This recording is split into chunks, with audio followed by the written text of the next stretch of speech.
We are armed for release. 20 seconds.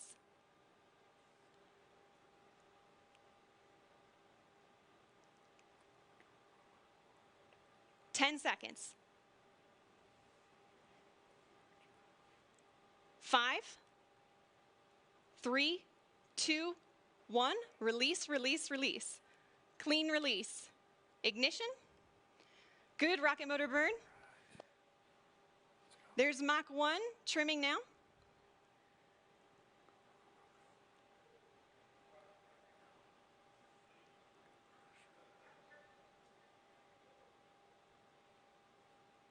Trim complete. Unity is pointed directly up and heading to space. Things are looking great. We are 25 seconds into the burn now, approaching Mach 2. 30 seconds, Mach 2. Everything's looking really good and stable.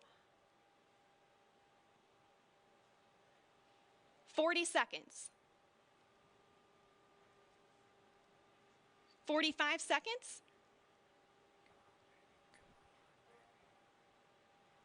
50 seconds, approaching Mach 3. There's Mach 3. And 60 seconds, and that is a full duration burn, folks. We are headed to space. And the passengers in the back have been cleared to unstrap. Our predicted apogee is 279,000 feet and climbing. The pilots are now unlocking the feather, and as soon as they do that, it's going to initiate a backflip for Spaceship Unity. This is normal. We want those windows pointed down towards the Earth to maximize that incredible view. So feather is coming up now, and the pilots are also enabling the RCS, or Reaction Control System, which is what they'll